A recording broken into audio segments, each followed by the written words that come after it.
Ladies and gentlemen, we just got cleared by Leader Genius, you know what I mean? Digital Impact Studios, Music, Life, and Love podcast. Msoto here. We back once again. We got Gillionaire in the building. Yes, sir. What it is? What's going on, Pimp? Oh, everything is great. Everything is great. Trust me, everything is great over here. We got Jazzy Mango in the building. Hey, y'all. What's goody? You know what I mean? Good seeing you again, Jazzy. Thank you. Yo, this is dope because I know you was doing a lot of things. You've been flying back and forth from across the nation, back to this side, Atlanta, you know what I'm saying? We finally got you back here, and I really appreciate you being here right now at this moment. Thank you so much. I appreciate y'all for having me, definitely. Yeah, especially you didn't came out and you recovering and stuff like that. So Yeah. So it really speaks to the volume. It's a special person we got here, so I had to do it for that. Yeah, exactly. Okay. Exactly. And we got my man right here, Jarrod Lockett right here. What's going on, brother? Hey, I'm glad y'all brought me up here, man. I'm glad to be here, man. Guys are trying to make me react in a way that I'm really not reacting, but maybe my face told on me because I'm really falling for this woman. Whoa. Jazzy, I gotta ask Jazzy. Okay. How did this happen? I just want to know, how did this happen? How did you make this play really work? So me, if you guys follow me, I'm very much so into reality shows, but I'm also into people that are helping their community. Mm-hmm. So, I seen Justin on MTV's Love Experiment, and I was just, first of all, he fine, ladies. He fine. So we can't deny that. I'm giving y'all eye candy today. You know what I'm saying? All three of these gentlemen. But also, when I started to do my research on him and see what he was doing outside of being on television, that's what really captured my heart. And it's really dear to me. We do Thump Yard out here, Thump the Yard, where we bring awareness to the youth through boxing instead of gun violence. And when I seen that Justin had his foundation, JML, I was just like, wow, I really commend you, young brother, because is so many of our people dying because of gun violence. Absolutely. And thank you for taking the time out to actually see more than just, an image or just a show or just a comment or a reel, and actually seeing the heart behind the man. That means a lot because that's what I do. Everything I do is in memory of my brother and to help better our community. So shout out to you for noticing those things. Absolutely. And bringing it to the forefront. Absolutely. Definitely. Can we get a little history of how the foundation started and exactly what it's about and so on and so forth? Sure. So in 2012, right before my brother was supposed to graduate from college, he was shot in the head and killed. And I walked in this place on his graduation, and I knew that I didn't want him to be a hashtag or another name that we forgot. So I said, man, I'm going to create a foundation. So we created a foundation in memory of him. We started visiting schools, talking to kids about gun violence, and just being present. As the years went by, I sat around with friends kind of like this, and they was like, man, you think we can do more? I was like, yeah, we can. So then we created a mentoring program. So that way we can get young boys and look them straight in the face and affirm them. You're handsome, you're smart, you're capable. You can achieve anything in this world that you want to, right? And I want to show you somebody that looks just like you, right? And you can learn from my mistakes, the things that I've done right, the things that I might not have done so well, and take those lessons from me, and hopefully you go much further than I have. And I feel like when I teach these young boys to have value for themselves, they see that in each other, right? And so when there's a difference, you don't want to resort to pulling out a gun to settle that difference. Absolutely. Yeah. Absolutely. I want to talk about as far as like violence. You growing up, have you experienced any like crazy violence, or were you always a fighter, or have you gone into any, have you experienced any experience with guns as well? There's been violence in our neighborhood, not directly at us or whatever, but I mean, drive-bys at the house next door, behind us. But no, I mean, of course, about things that's happening in your neighborhood. You hear about things. I've had 2 friends die by guns, and then my brother. And you just really want to not make sure that we're not glorifying that, right? It seems as if trying to go the straight and narrow and become something is something that we don't really celebrate like we should. Go to school, do what you need to do, take care of your family, and ascend. It seems that that's lame, Mm. right? But yeah, we've seen it. I think my mom did a damn good job of trying to keep us away from a lot of stuff. She was hard as hell on us. Right? Shout out to mom. Yeah, you know, my mom would grab you by your shirt and throw you up against the wall, right? She ain't played no games. But it didn't hit as close to home until actually it was my brother, right? And that's when my eyes opened. But when they really opened was when we was in that courtroom and they hit the gavel and took those kids that shot him off to prison. And I realized I don't feel no better, right? Like, I don't feel no better. And just as much as we losing, that family's losing too. Absolutely. Right. And a lot of times our conversations on how can we keep kids from being victims of the violence, but we don't have enough conversation about how do we keep kids from wanting to perpetrate the violent acts. Right. So That's deep. yeah, so now with with the foundation being structured and whatnot, I do want to know exactly what is it that you have in place, just pretty much like the whole program. Like what's the whole program consist of? So the League of Legacy Mentoring Program is young men between the ages of 12 and 18. The primary focus is education first, but then outside of that, we uplift them. Every February, we take a trip, a Black History trip. This year, we came to Washington, D.C. They toured the White House, the Supreme Court, the Capitol building. They got to meet, different leaders in their community. But what we want to make sure is that we expose them to people that look like them that are doing exceptional things. So we teach them trades. We introduce them to men who might do whatever trade it is, whether it's carpentry, whatever. Then we introduce them to military leaders, people who are doing things in the corporate world. So that way, when it's time for them to go off and they get 18 and make a decision, do I want to go to college? Do I want to learn a trade? Yeah. Do I want to join the military? They've been exposed to those things. But that's the primary thing that we do is make sure that these young men see people that look like them doing exceptional things, because too often, you go to a high school and ask all the kids to stand up what you want to be, Right. NFL, NBA rappers, Right. right? And you want them to see that there's many more things that you can do, because the likelihood of you becoming that, Slim. right? Right.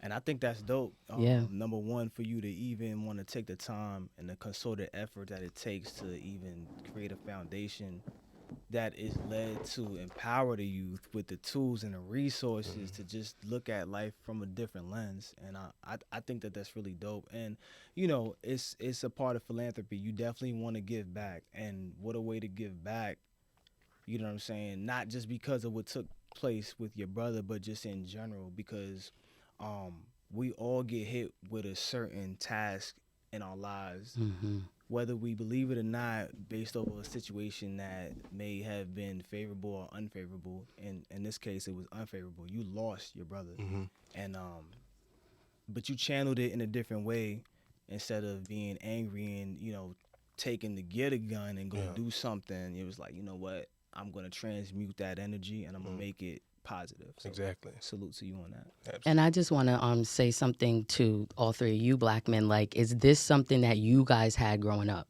Like, did you have a mentorship program like this? Because I know I have a 14-year-old son. He's in 9th grade, and he's in New York. So I'm scared every day. You know what I mean? And so I just want to know, growing up, for you three, was this something that you were able to witness? So for me, in our house, our dad, I was in a single parent household. My mom was the primary caretaker. And so what she did was she tried Big Brothers, Big Sisters. She tried basketball, taekwondo, boy, whatever she could find where there were men. That's what she wanted to do. I want to find something where there is a man that can teach you this that I can't teach you. Right. So there wasn't programs in the community that were like mentoring programs. Right. But she would find baseball, basketball, whatever she could look for. And a lot of times those coaches were the people who were taking care of us. What about you, G? Yeah, for me, it was my mom, period, because if you know how Haitian parents are, you know what I'm saying? They don't play, you get what I'm saying? So basically, whoever, you know what I mean, who kept me really aligned with everything was my mom, because my father, I grew up without a father. You get what I'm saying? And I had my brother. My brother went to the military when he was like 23, which at that time I believe I was 11 or 12. So I didn't really have anybody, really, to be honest. It was just really my mom. My mom kept me in the straight path, and that's why I am who I am today. You know what I'm saying? So I didn't have no programs. I didn't go to any extra curriculum stuff or whatever. I didn't have none of that. I basically just had my mom's. Mm-hmm. So, yeah. And you, Soto? Yeah, if you think about it, if you look at the time spent away from the house, you look at it, school's about 6 hours a day, 5 days a week. And then after school, you have extracurricular activities if you are engaged in them. So then it's like, how much time do you really spend at home? So then the little bit of time that you do spend at home is kind of like your parents work too. So at what time are they getting home? And then they have to get everything ready, like food, clothes, and shower up, and they have to get ready for the next day. So even if you did have that male figure, or if you did have that female figure, mom or grandmom or auntie or whatever the case may be, it's kind of like you spend the majority of your time in the external world. So it's like, it goes back to what you said. So a program like that would have more benefits to, the youth than almost if somebody is stuck at home, and it's not really at home, but they're at work and they're coming home. And the reason why I mention that is because I was thinking to myself about a program myself, like to get children or the youth that's outside, that's in the streets doing whatever they're doing, into programs that'll be a little bit more resourceful and beneficial to them during the hours that they get out of school, that gets them off the street. Yeah. But then they could be learning some tools, and they could have resources. Because it's like, all right, cool. When mom get home, she might get home at 6. Dad might get home at 7. Right. All right, cool. You just leaving this program. You were learning in those hours and whatnot. So I think that it's pretty dope that you already have something in place like that. Because the more you do that, the better the next generation will be. Absolutely. So once again, salute to everybody in this room, because I feel as though the generation before us, our parents, they weren't privy to the information or resources that we're privy to. Like right now, if ignorance is almost like it's optional now. Like there's so much information, and it's easily and readily at your fingertips. Like, you can really just at your fingertips just take off. So it's like we don't have an excuse. Like, we saw everything before it happened, and we saw everything as it's happening after. We saw when we didn't have technology, and now we saw when we have technology. Whereas though our children, they was like kind of like born into it. Our nephews, our nieces, and stuff like that, they was born into it, so they don't know what it's like to not have it. Absolutely. We have the luxury of knowing how it was worlds. And now how it is to have it. Absolutely. So we don't have an excuse. So we kind of have to, like, if we don't take it by the horns, we got to push. And that's why I think it's really dope what you're doing, because the foresight is like, yo, you already see where this is going. You know what I'm saying? Off of what happened to your brother, it's kind of like, you know what? I could really take this and just make it a negative thing, but you're not doing that. You're like, look, let me transmute that into some positivity. So Absolutely. I want to ask you a question. I know you dealt with a lot of people throughout this foundation. Do you have a story of anybody that you could be like, you know what, I'm really glad I reached out to this kid? Because I know you probably dealt with so many. Yes. So I have a lot of them. So I can give you a couple where it kind of started. So I have one now. He's 26. I met him when he was 14. And he's been with me ever since. And he is the only person that's a part of my organization now that ever met my brother. Wow. Right? And so I was just visiting school, just hanging out with the kids, like working with them in the junior ROTC program. Right. And he stuck to me like a little brother. And everything that I did, he copied it. Okay. He even joined the military. And now to this day, he wants to mentor. He comes around and teaches. So his name is Deontay. And then outside of that, once I created the program after my brother's passing, I have a young man now. His name is Kanari. Okay. Kanari's 16. Okay. and he's been around me since he was 7. And the beauty of it is watching them come into their own, right? And the decision making and seeing them say, man, I was at school and somebody said something to me and I was about to fight, but then I remember what you said and I didn't, and I did this instead. And now to see him yesterday, last night we had our mentoring meeting and I said, hey guys, get ready for the meeting. And he said, hey, Mr. Justin, it's on my heart to talk about mental health. Can I take over the meeting? And he ran yesterday's meeting. Nice. And to see him come from a 7-year-old kid to now a 16-year-old young man who's now trying to run the program, run the meetings. He's becoming like one of the big brothers to the younger guys.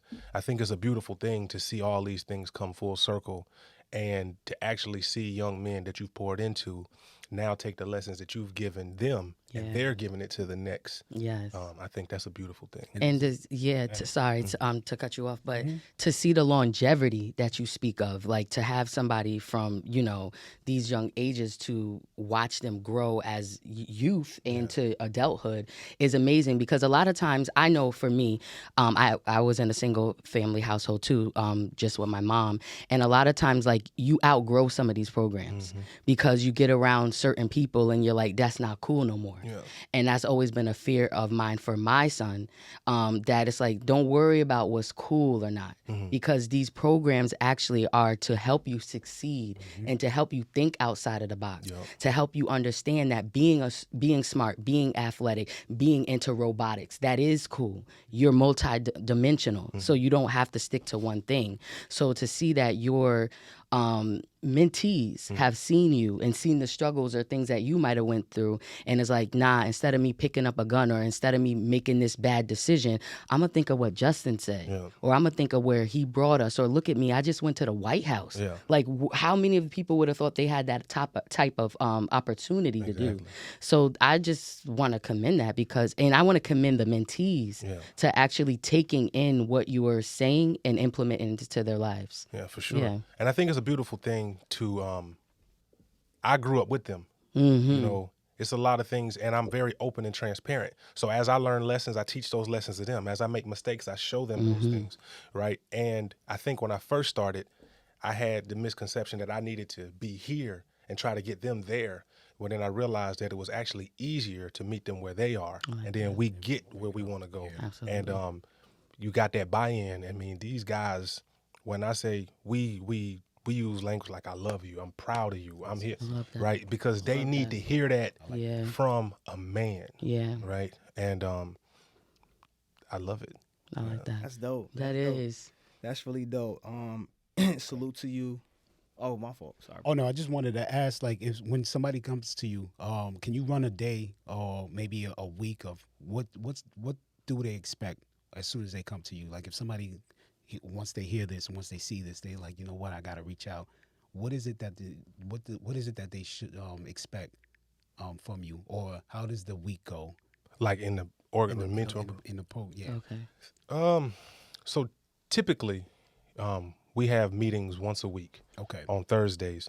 It's kind of difficult because they're in so many extracurricular activities, and then they go to school. So we typically have meetings once a week, unless we're doing a special activity. We run with the school year because my mentor taught me you need a break. So I give myself a couple months to. I don't break contact with my young men, but the formalities of the program kind of go away during the summer. But throughout the week, we communicate every morning and afternoon before and after school. Oh, nice. And then we have meetings, and then individually, if any one of them is dealing with anything, that we always call and talk. So as a group on Thursdays, but individually, it can be at any time. I have tutors in place that make sure that they get help with their homework. Some of them now have their first jobs. They get in their first cars. But yeah, it's a weekly meeting that we do, and then we do daily check-ins. I like the fact that this is a real mentorship. Like, you don't just, see them after school and let them kind of go about their own business. Like, this is a check-in. You're checking with them daily. They can call you daily. They have an issue. They can reach out to you. And because I don't know if we mentioned this, but I think when we were running down the list, we mentioned things like the boys club. I remember just going to the boys club, and it's like after school, that was just it.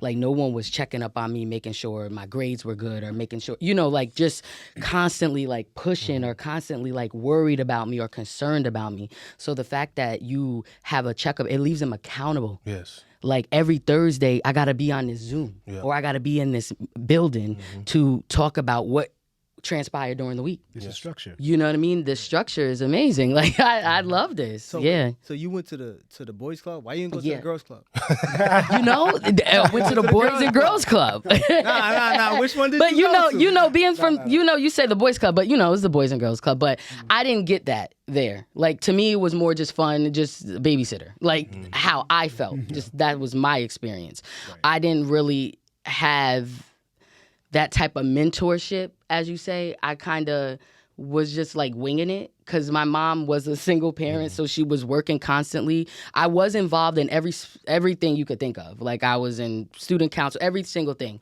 But like as far as like if I was depressed, if I had anxiety, because I was a professional dancer at these children's age. So like you got to make weight. You got to do the same thing in sports. You got to do that. I didn't have nobody to talk to be like, hey, I was overweight 5 pounds or whatever was going through my mind, or I need to get A's to get this, but my mom needs me to do chores and I also need to make sure I can go to the student council meeting.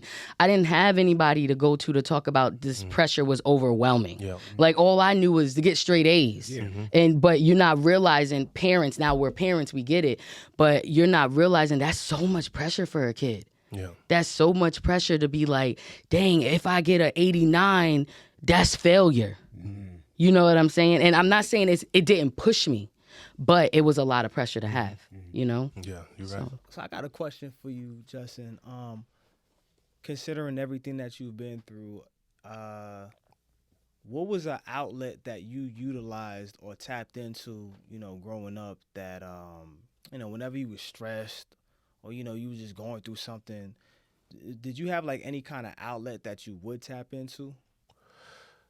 As a kid. Yeah. Like anything that you did, like. Man, me and my brother played basketball in our driveway, morning, noon, night, drove the neighbors crazy. That was our big thing. We played basketball. I mean, you think when we was kids, it was a little different. So we was outside playing football in the street, playing basketball all night. So we actually went out and ran and did those things. And that was our thing, because if the weather was decent, we wasn't allowed to stand out, get outside, right? And we weren't allowed to come back in. So that was one for us. We were some wild kids. How much older was he than He's 2 years younger than me. Oh, he's 2 years younger than you. Yeah. All right, and y'all from? Huntsville, Alabama. Dope. Mm-hmm. Right. So, I mean, for us, we was, all the kids I grew up with, we were wild. We was in the streets, riding out. When I say in the streets, we was out playing football, basketball, riding our bikes, going to the ditch, fighting, doing what things boys did. Right. But that was pretty much what we did. A lot of things that we could have come across, we didn't, because my mom from Newark, New Jersey, right? So a lot of stuff that she seen, she made sure that we didn't fall victim to those things. So I think that's why she was so hard, right? Like, you ain't gonna be doing this. She grabbed you by your shirt, right? We had some tough love. I mean, other kids around, they still say, man, when I say your mama, boy, I'm getting all my stuff together because she ain't play. But outside of that, I mean, we had each other, whether it was wrestling, fighting through the house, basketball. That was our resource, but I mean, that basketball was our thing. Okay. Yeah. Any music influences coming up, growing up? So Jay-Z's my guy. Yeah. Yeah, Jay-Z's my guy. Really? Yeah. Wow. But it's funny, because we would sneak and try to buy, whether it was a Jay-Z album or Silk the Shocker, Master P. But if she ever found the album and she saw that parental advisory, she looked you straight in your face and popped that CD in hand. Ooh, my mom was the same way.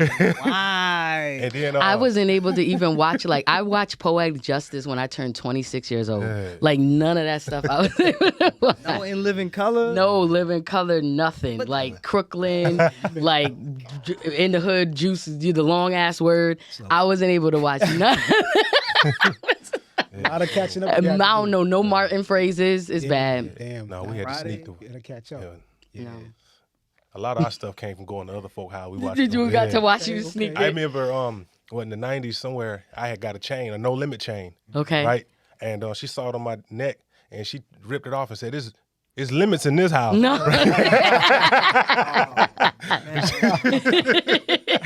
So wait, is your mother still alive? Yes. So what's the conversation like between you and your mom with all of the accounts that you obviously lived through? Mm-hmm. It's like, as a man right now, it's kind of like, so why did you do that? Oh, Have you ever? Yeah. She of course she said, "I ain't do that to y'all." I wasn't, Right. I They don't wasn't like never that. I ain't- remember nothing. No, she remember, but Selective man. boy, I ain't beat y'all. I ain't, yeah, you did. But What's your relationship like? Are y'all close or?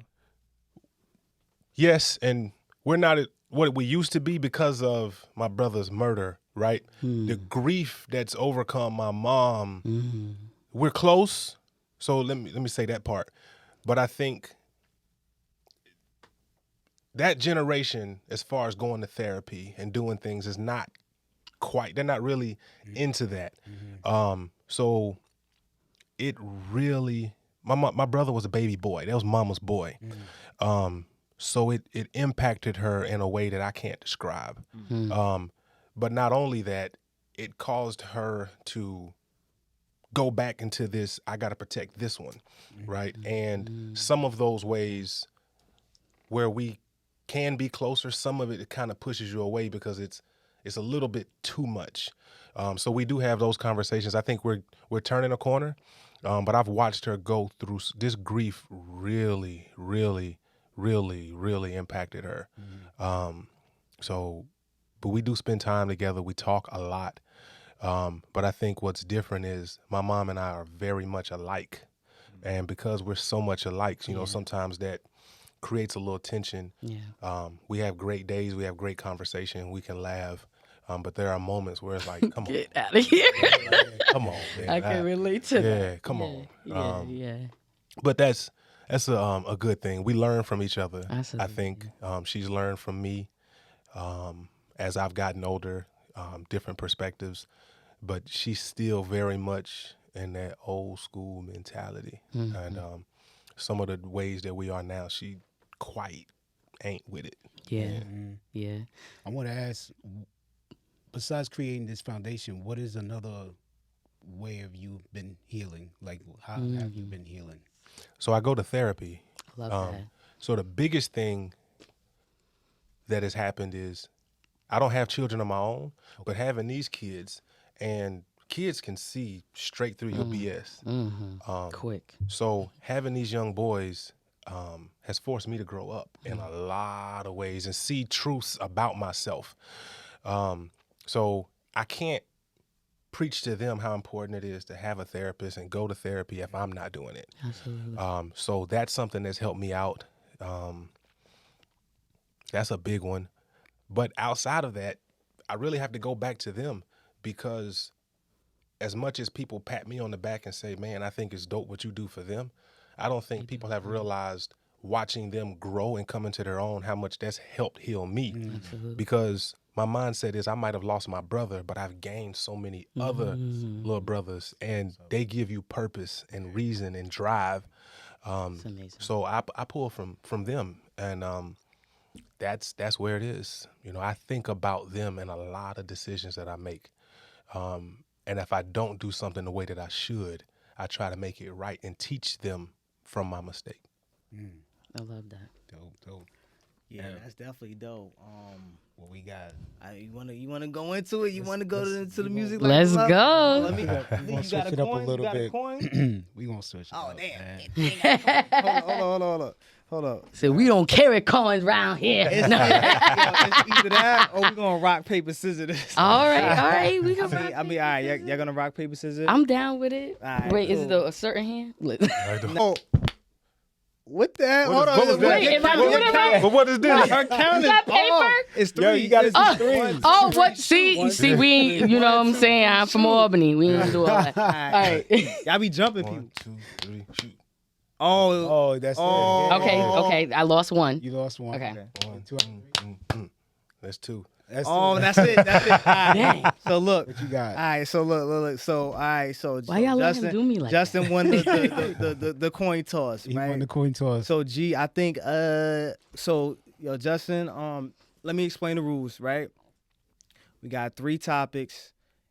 We're gonna throw you some questions. You on Team Justin, you on Team Jazzy. All right.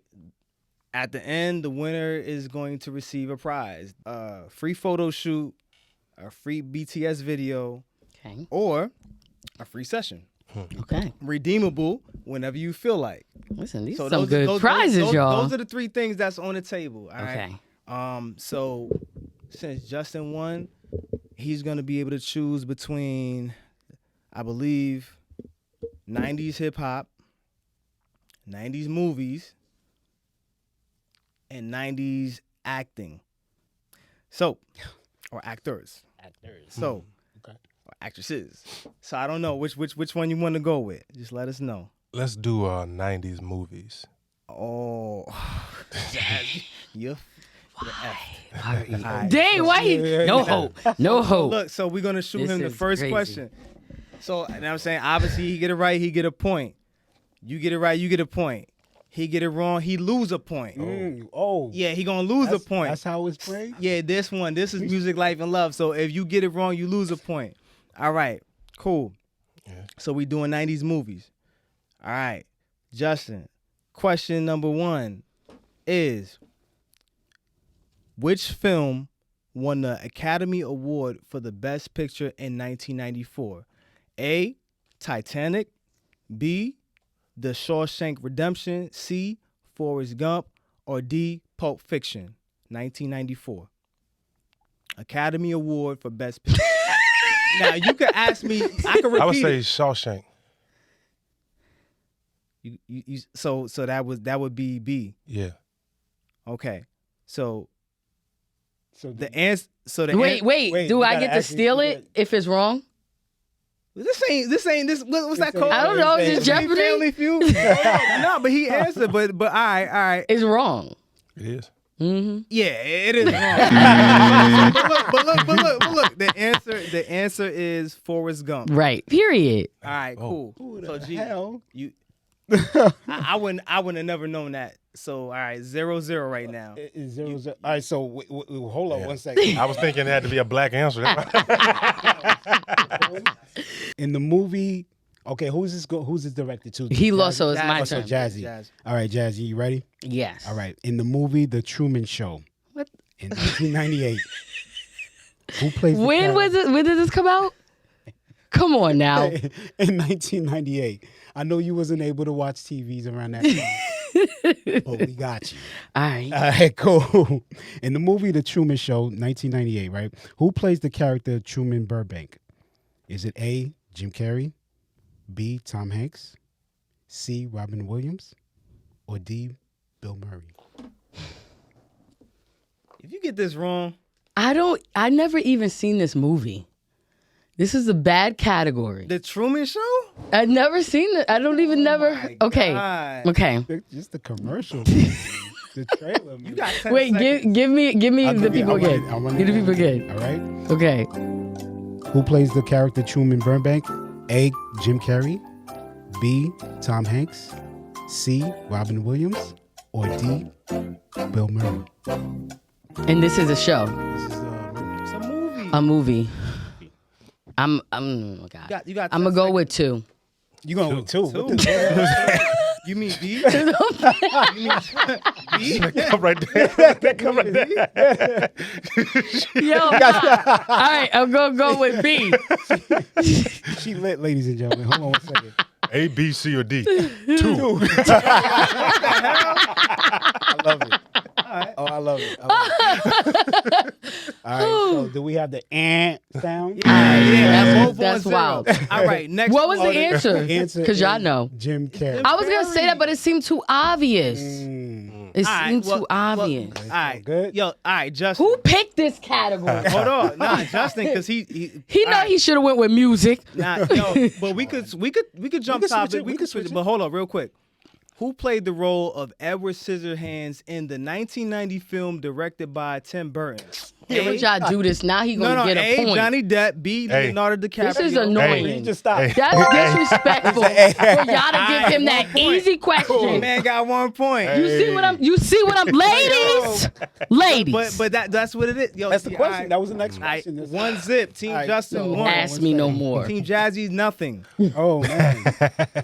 See how harsh he had to say it? All right, cool. All right. I'm right. stressed. So next question, right? 90s question. Oh, are we going music? We just going Yeah. Ask them. Okay. Well, he got we wanna one, so stay he on can it? switch it. So He can switch it or he can keep it there. It's up to him. It's up to Justin. We could do 90s. What you want to do? Now, Hip hop? music. I mean, it's hip hop. Yeah, let's do that. Okay. All right. Like, All right, so you ain't let gonna me know. scan through- You were born in 89.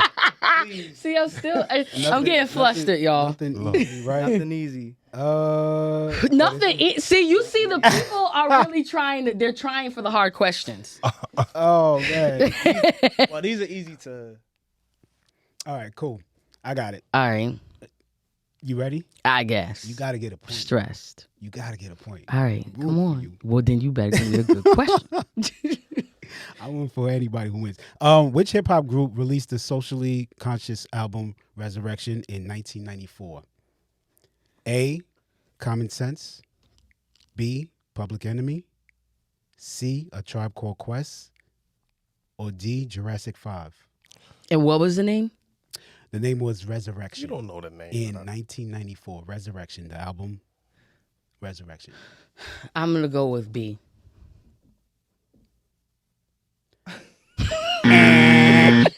You just did that. They said when you. 1994, I was 3. Like what? He said I was great. She All like, right. Oh, Yeah. got 0. Right. Yeah. All right. We only cool. got a certain amount of questions left. All right, cool. Okay. We sticking to the. Wait, what are the topics again? Y'all could go to black actors. Okay, let's do that. You want to do? Let's go black come on, actors. She got the upper hand. Nah. No, we don't know. Now, don't be judging me because I'm an actress. You said black On the bottom, actors? the last The one. last one. Yeah, Okay. the last one. Oh, jeez. Okay. I don't All like right. this one, but I feel like they picking these extra hard ones, yeah. and it's These- disrespectful. These are tough. Actually, yeah, but that's. These ones are tough. Here's the thing. This one is an easy one, right? Which actor, African American actor, won the Academy Award for Best Actor in his role film Training Day? Oh, you just answered- Denzel. No, it was different. Well, it was different. well- Denzel. Oh, she got one. She got Nah, one. he, I no, didn't he even. threw I you didn't a even. pass. So now I gotta throw you a pass. Hold up, All right. hold up. I didn't even tell Help you the us choices out. or anything Well, like we that. You- training day. He already. And we ain't got many of them awards. I could. I should have been like Snoop Dogg. So now I'm gonna throw this one and you throw an easy one. All right, cool. Okay. Justin, like I'm gonna see if you catch this one. All right, cool.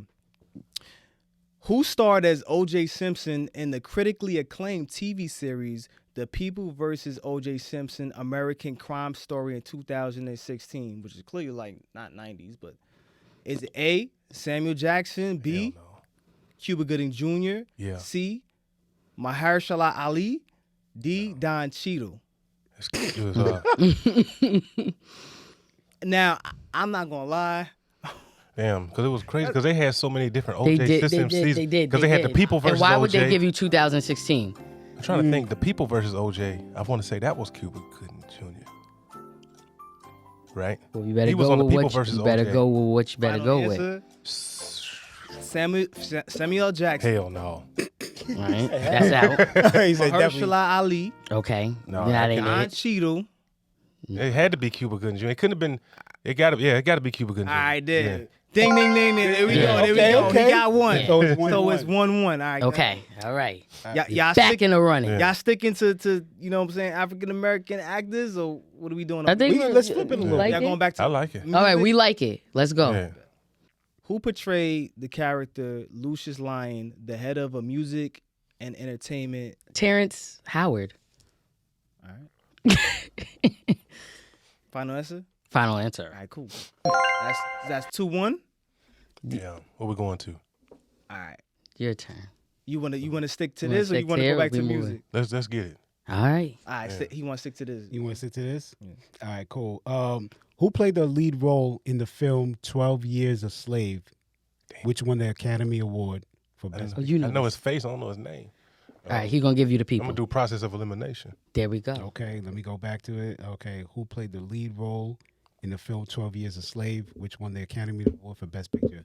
A. Forrest Whitaker. Whoa, I can't even say this name. Probably that one. Chiwetel. Yeah, that's him. That one. That one right Him. there. Yeah, that's him. David. Oh my God. Well, no. Wait a minute. Another crazy one. Another crazy I one. know his name is Mahershala like Ali. that. Yeah. And you said B, right?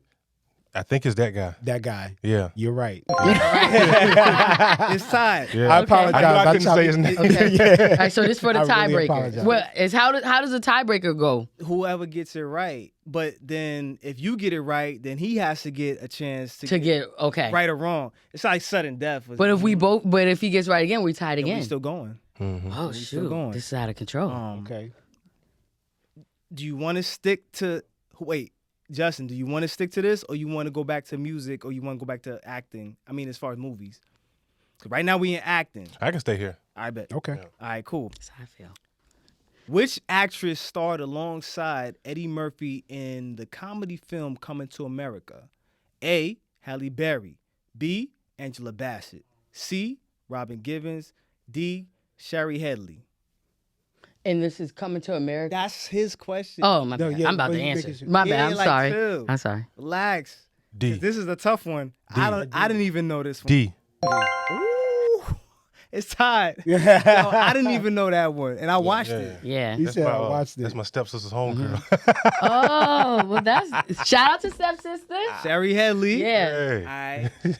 The What you got? McDowell. What you got? I'm gonna Okay. get my question ready for her. Oh, this is No, for her, you, yeah. Yo, you got your team Jack. I bet. Which actor portrayed Jackie didn't Robinson see in the this. film 42? Is it A. Chadwick Boseman, B. Michael B. Jordan, C. Anthony Mackie, or D. John Cheadle? I didn't see this, but I'm gonna go with A. Oh, I'm about to say.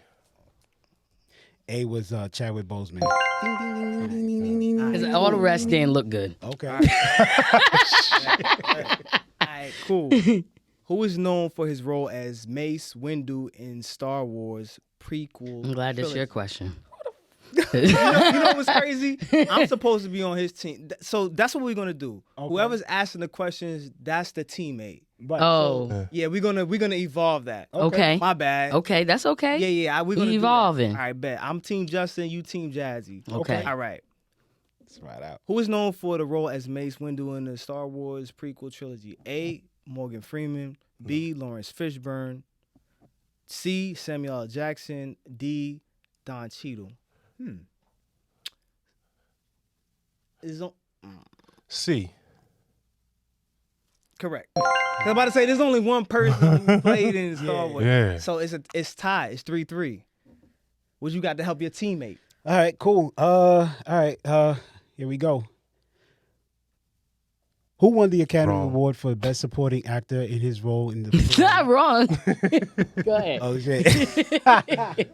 Okay, it's a guy supporting Academy. All right. For Best Actor in his role in the film Moonlight. A. Mahershala Ali. B. Idris Elba. C. Denzel Washington. Or D. Forrest Whitaker. You can't do no looks. You can't do No, that. I'm not This is looking. space. Moonlight. We playing spook.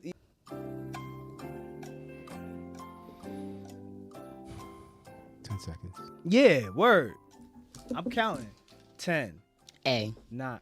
Ding, ding, ding, ding, ding, ding. All right, cool. Let's so go. this is my partner. All right. Who starred as the We got it. superhero Yeah. Blade in the film trilogy released in the late 90s and early 2000s? Wesley Snipes. Hey. Idris.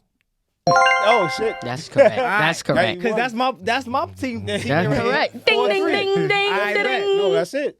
How's that it? That's it. Oh, are we still going? He got it. She got Okay, it. okay. All right. So somebody got to get it wrong and somebody got to get it right, and then it's over. Oh, we sticking to this topic, or you want to switch to another topic? What He's do you up think? for. He's up. It's up to you. What you I feel like I Question on want to that. switch, but I feel like it's so getting crazy in that music category. I don't know. Okay. Alright. So like I'm gonna stay. You want to stay in this one? Yeah. All right. Which actress, known for her role in How to Get Away with Murder, became the first African... Annalise Keys. I mean, hold on. Viola Davis. I know. Viola Davis. I know we teammates, but I said can't. Annalise Keys. But that's her character in Viola Davis. I bet. A. Regina King. B. Viola Davis. C. Angela Bassett. D. We already go. Viola Davis. We already go. All right, look, real quick. That's what I'm talking about. Which actress starred in the film Hidden Figures in 2016, which tells the story of an African-American woman, Now, why you get back history for this shit and we ain't get no back history for no other movie? mathematicians working at NASA during the space race? Okay. Lupita Nyong'o. Taraji P. Henson. Done. Yeah. I didn't. I knew that. That was a good did? one. Yeah. Yeah. Hidden Figures, that's an excellent movie. I live under a rock. No, you've been knowing some things. All right, let's see. Come on, G. All right. In the TV series The Fresh Prince of Bel-Air, who played the And role what? of... No, go ahead. Who played the role of Uncle Phil? A. James Avery. B. Will Smith. C. Alfonso... What? Ribeiro. Yeah.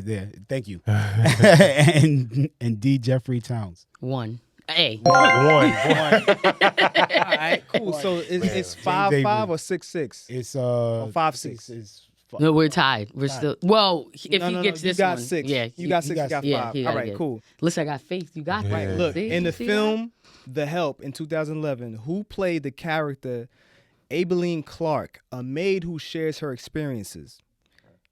Angela Bassett, Viola Davis, Octavia Spencer, or D. Halle Berry?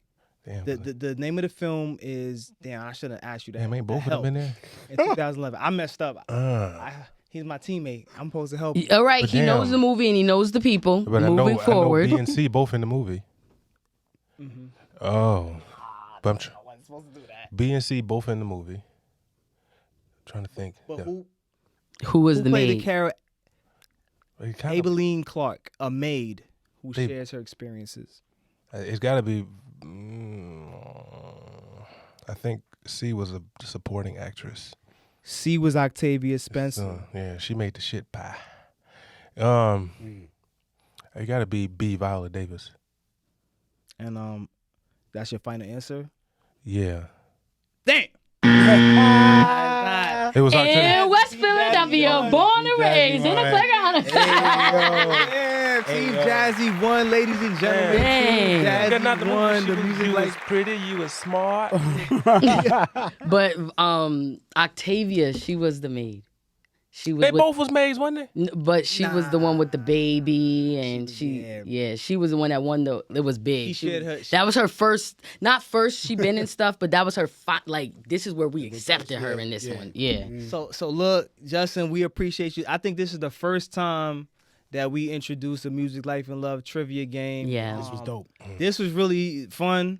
So Jazzy, Great job, y'all. For he's real, not a man. loser, you know what I'm Great saying? job. So Yeah. I know you got Great some job. stuff that you want to go ahead and make him feel better with, you know what I'm saying? Yes, we want to give you this in our appreciation Hey, okay. of you coming on the show for sure. Yeah. You know what I mean?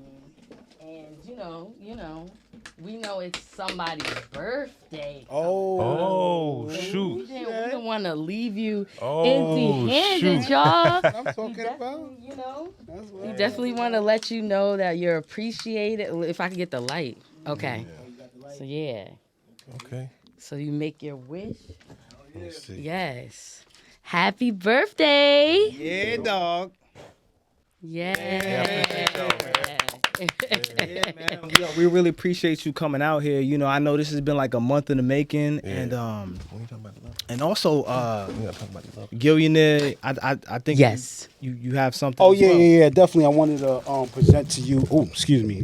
Present to you one of our shirts that we actually do. We actually donate to cancer organizations, and there's a phrase that we both came up with, and it's called. I didn't come up with that. Well, You came up with that. I wish I could give cancer, and I support once anybody that. Purchase it. We have a website as well too, but we would definitely want. Yeah. I'll support that and share that. Absolutely. I got Yeah. Absolutely. I lost a few family members, and I have a couple friends that's breast cancer survivors, and I have one that's actually going through it right now. And so I can support that for sure. Appreciate that. And definitely, y'all, we did music, we did life, but we didn't touch on the love.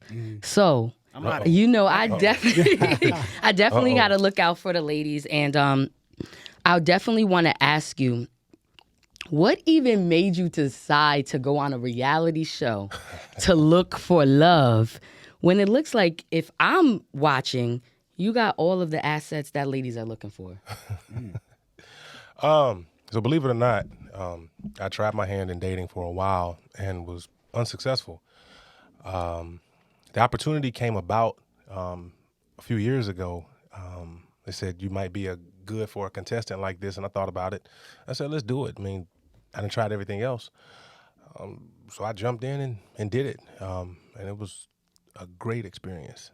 Yeah. I want to ask for the ladies, like, a lot of my friends, whether they're in the industry or they're not in the industry, it's very difficult dating. So how can us ladies look out for the signs for a man that is truly ready to be in a committed relationship? Look for well, it's easy. A man that wants you is gonna come get you. He's gonna be consistent. He's gonna follow up and follow through on the things that he says. He's gonna follow up with his actions. I can say for me, when I was on the show, I know for a man, it doesn't take us long for us to know. We know that, hey, either we want you in this category or we actually want to pursue you. And but I think the biggest thing is that communication piece. A lot of times I think people will know that it's a dead end street and see potential and then try to bring that potential to life when it's nothing there. You know, you want this person, so you're trying to force that square into a round hole. If he truly wants you, he's gonna come get you. And if that's not what's happening, back off. You know. Okay. Yeah. Now, you being on the show and love in general being sped up, because how many months did you guys film? Just over 2. So are you a firm believer that you can find love in that amount of time? Absolutely. I probably wasn't prior. Okay. But I can say that the energy that existed between she and I was instant. It literally was once we met, and the energy, you couldn't deny it. And I think when you are in the right headspace, in the right place, and at the right time, everything can work how it's supposed to. I think, yeah, so for me, I never thought that it could happen that fast. But once we connected, I was like, damn, like I can't deny this chemistry and this connection. Yeah. Right. So not only did you win the show, like you proposed Yeah. on the show, which wasn't a part of the show. How did you know, like in yourself, like, listen, I'm ready for this. I'm ready to, my forever person. I think me getting ready for that was prior to the show. A lot of the things that we talked about earlier, the things I've gone through in life, the things that helped me grow up, these boys, you know, becoming the man that I was supposed to become. And so now it was finding the piece of that puzzle that completes you. And so, again, the energy was undeniable. The sense of humor, the time spent, the laughter, our chemistry I just knew, like when we were on that set, we were literally inseparable. Okay. And it wasn't a hard decision to do that. I had to make sure, you know, so before I did it, I sat back and asked myself, you know, is this somebody that you can see yourself with down the road? And when I was able to answer yes, I was like, man, let's do it. Let's make this happen. Do you have any regrets for being on the show? No. I could say, man, you know, everybody gave me hell for one of the questions that I answered, but no, it helped me get out of my old ways. It helped me open my eyes. I learned a lot.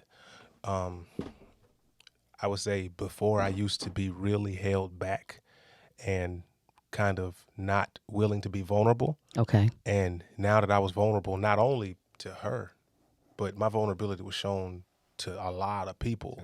Yeah. Sure. Yeah. I think that is something that I appreciate, and no regrets. I do want to say, as watching the show, I do see your growth and vulnerability. When you first came on, it was like you knew your connection with her was 100% instant, but you weren't giving as much. You weren't letting us see your heart as much. And then as the show started progressing and more episodes started coming, you were kind of like, wait, like, what's happening behind the scenes? Like, you could feel that energy. It was just so connected, especially at the end of the last episode when it was like she basically came to you and was like, yo, help me, like, calm me down, like, let me know, like, this is me and you. Yeah. And you were able to say words that I didn't expect you to say. You know what I mean? Because I knew that something else must have been happening, or the connection was deeper than what we were seeing. Yeah, for sure. And that's the shout out to y'all, Black women. When you in a safe space, it's easy to become vulnerable and let your guard down, let your hair down, if you will. And then at the beginning, it was something new for me because I'm a private person naturally, And so on that first date, I'm sitting here. There's a camera right here, a camera right here, a camera right here, and I'm like, you want me to do what? But then after a while, you forget about the cameras and where you might have nerves and I got nerves, but we leaning on each other, we got energy. Eventually, you forget about all this, Right. and you just focused on each other. And what you saw in that that proposal, that literally was just All you? yeah, straight up like whatever I was thinking I was gonna do. Hey, to throw it all out. You came, you talked to me. Let's go. And you damn sure ain't finna go home with him. Right. I want to know, like, what, like, that experience with you basically competing with other men for one woman, because now we might be doing that in real life, but we don't know. Yeah, for sure. So for you to see the other person that you're competing against for the love of your life, as you will, how was that experience? Like, were you guys being able to be friends? Were you having some rivalry? A lot of us, we were cool. I didn't think of it as a rivalry because my attention was on her. Right. And so I felt like whether it was Chris, Isaac, whoever, it didn't benefit me to pay attention to what the hell they was doing. Right. Right? My job was to be the best version of me for her and then respect her right to make a choice. Right. Right? And if she didn't want me, then so be it. She wants him. And that's the way I played it. I didn't think about a competition. I wasn't, if he brought and made a gesture, I'm like, okay, well, I'm going to continue to operate as I know how. And so that's the way I played it. So, yeah. Absolutely. So where do you stand today? She and I are not together. I'm single. It's been a while since we've actually spoke to each other. So I know, it's been quite a while since we've even spoken to each other at all. Yeah. Okay. Do you feel like healed in that? Like, do you feel still whole? Do you still feel like you're open to love and, Oh, hell you're yeah. grateful for this experience? Yeah. So the experience is actually something that I probably held back a little bit. I wasn't willing to let my guard down, let my walls down, and actually give love the energy that I should give it. Right. So this experience, jumping out there, sometimes you're nervous, you got all these anxieties, man, if I get out there, this will happen. I ain't really trying to do that. Now experiencing that actually makes me more willing to go out here and try it again. Absolutely. There's no hard feelings from me to her. It is what it is. So you never know. But no, I'm glad I did it. You all out for it now. Yeah. For sure.